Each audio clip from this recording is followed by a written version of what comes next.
ऐसा जंगजू जिसका दिल फौलाद से भी मजबूत था और दिमाग बिजली की तरह तेज, जिसका नाम दुश्मन सुनते ही मैदान छोड़ देते थे, जिसे नबी सल्लल्लाहु अलैहि वसल्लम ने खुद फरमाया, ये अल्लाह की तलवार है। आज आप सुनने जा रहे हैं इस्लाम के सबसे बड़े सिपाह सालार हजरत खालिद बिन वलीद रदी अल्लाह अन्हु की वो कहानी जिससे दुश्मनों के ऐवान हिल गए और दोस्तों के दिल मजबूत हो गए। मक्का का एक रईस कबीला बनु मखजूम, ये कबीला ताकत, जंगी महारत और गुरूर में मशहूर था। इसी कबीले में पैदा हुए खालिद बिन वलीद, वो बचपन से ही दूसरे बच्चों से अलग थे। जब बच्चे खेल रहे होते, खालिद तलवारबाजी, घुड़सवारी और हरबी चालें सीख रहे थे। जंगी जहानत तो उनके खून में थी ही, क्योंकि उनके वालिद वलीद बिन मुगीरा कुरैश के बड़े लीडरों में से थे। खालिद को दुनियावी शानो शौकत, माल और ताकत सब कुछ मिला था, मगर किस्मत कुछ और लिख चुकी थी। शुरू में वो इस्लाम के सख्त मुखालिफ थे। ग़ज़वे उहद में खालिद बिन वलीद ही वो शख्स थे जिन्होंने मुसलमानों की सफ़ों में दरार डालकर उन्हें नुकसान पहुंचाया। तीर अंदाजों की एक टुकड़ी जिसे नबी ने पहाड़ी पर मामूर फरमाया, उन्हें लगा कि हम जंग जीत गए। वो जश्न मनाने लगे और अपनी जगह छोड़ दी। तभी खालिद बिन वलीद ने उन पर हमला कर दिया और मुसलमानों को नुकसान उठाना पड़ा। वक्त बीता, इस्लाम की रोशनी दिल तक पहुंची। खालिद सोचने लगे, क्या मैं सच्चाई के खिलाफ खड़ा हूं? और आखिरकार वो लम्हा आया जब खालिद बिन वलीद मदीना पहुंचे।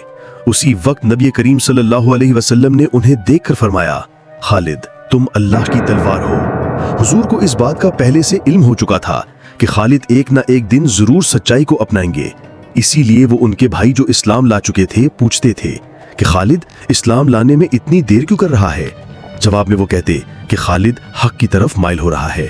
इस्लाम के सबसे बड़े सिपा सालार जब इस्लाम का हिस्सा बने, उसी दिन से मैदान जंग ने फतह की नई तारीख लिखनी शुरू की।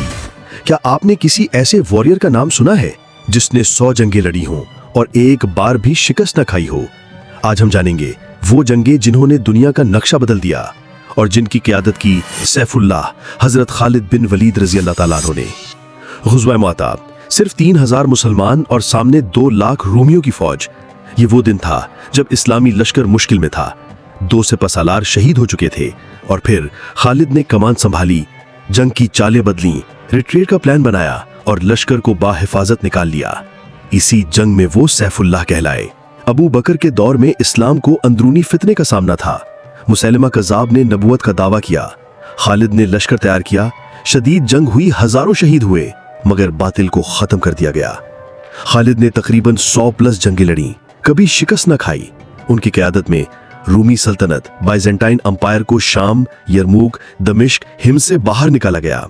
सासानी सल्तनत, पर्शियन अंपायर को इराक और फरात के इलाकों में पसपा किया गया। जंगों में सिर्फ ताकत नहीं बल्कि हिकमत अमली, मिलिट्री स्ट्रेटेजी उनका सबसे बड़ा हथियार था। मिसाल के तौर पर बैटल ऑफ मोता, रूमी सल्तनत की फौज तादाद में 60 गुना ज्यादा थी, लेकिन खालिद ने स्मार्ट मैनूवर्स और डिफेंसिव रिट्रीट के जरिए पूरी इस्लामी फौज को बचा लिया। ये कारनामा उनको सैफुल्लाह का लक़ब दिलाने का बाइस बना। फतेह दमिश्क, दमिश्क रूमी सल्तनत का मजबूत कला। खालिद बिन वलीद ने शहर को चारों तरफ से घेर लिया। लड़ाई, मुज़ाकरात और आखिर में सुलह। दमिश्क इस्लाम के जेर नगी आ गया। बैटल ऑफ फिराज, इराक, 3 दुश्मन ताकतें, रूमी, ईरानी, इराकी, एक मैदान में और सामने सैफुल्लाह खालिद बिन वलीद। हैरत अंगेज हिकमत अमली से दुश्मन को घेरा और उनकी मुश्तरका फौज को तबाह कर दिया। तारीख में ऐसा कम ही हुआ है। बैटल ऑफ यरमूक, ये तारीख की सबसे बड़ी जंगों में से एक थी। रूमी सल्तनत की आखिरी बड़ी उम्मीद यरमूक। दुश्मन की तादाद ज्यादा, वसाइल ज्यादा, मगर खालिद के पास ईमान, स्ट्रेटजी और बेहतरीन लीडरशिप। हजरत खालिद ने मुख्तलिफ फ्रंट्स को यूनिफाई करके ऐसी हिकमत अमली अपनाई कि रूमी फौज शाम से हमेशा के लिए खत्म हो गई। यरमूक ने रोमियों का गुरूर तोड़ दिया और शाम हमेशा के लिए मुसलमानों का हो गया। ऐन-उत-तमर, जहां खालिद की लाइटनिंग अटैक्स ने बगैर बड़ी जंग के शहर को फतह कर लिया, दुश्मन हक्का बक्का रह गए। एक तरफ जहां यरमूक की जंग ने रूमी सल्तनत की कमर तोड़ दी, कादसिया, इराक, शाम, दमिश्क, हिम्स, हर जगह खालिद का नाम फतह की अलामत बन गया। He was not just fighting battles, he was shifting empires.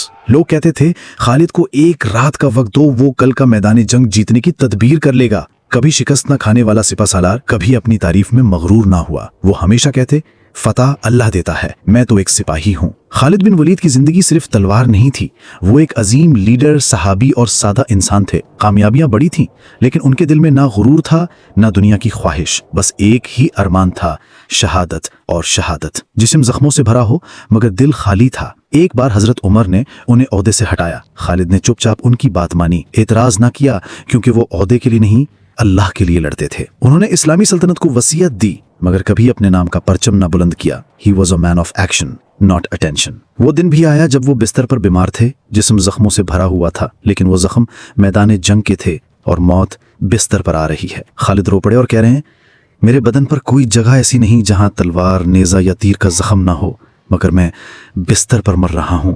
शहादत शहादत ना मिली। ऐसे सिपहसालार की मौत ने जमाने को लर्जा दिया। ये वो लम्हा था जब जंग खत्म हुई, लेकिन अजमत हमेशा के लिए लिख दी गई। आज अगर हम खालिद बिन वलीद का नाम लेते हैं तो सिर्फ एक वॉरियर के तौर पर नहीं, बल्कि एक लेजेंड, एक सिंबल ऑफ करेज और एक ट्रू मुस्लिम के तौर पर। वो दुनिया के बड़े से बड़े सिपहसालारों में सर फहरिस्त आते हैं। Alexander the great, जंगीज Khan, Napoleon, none of them fought 60+ battles without a single defeat, but Khalid did, and he did it for Islam. Khalid के इंतकाल पर हजरत उमर बिन खत्ताब रदिल्लाह ताला अन्हु ने फरमाया, खालिद ने इस्लाम का परचम दुनिया की गोशे गोशे तक पहुंचा दिया। अल्लाह तुमसे राजी हो खालिद। आज का नौजवान अगर खालिद को जान ले तो उन्हें पता चलेगा कि कामयाबी सिर्फ अकल और ताकत में नहीं, बल्कि नीयत, तकवा और कुर्बानी में होती है। आज का नौजवान अपने बुजुर्गों के बारे में नहीं जानता, अपनी ईमानी ताकत को नहीं पहचानता, इसलिए वो जलील व ख्वार हो रहा है।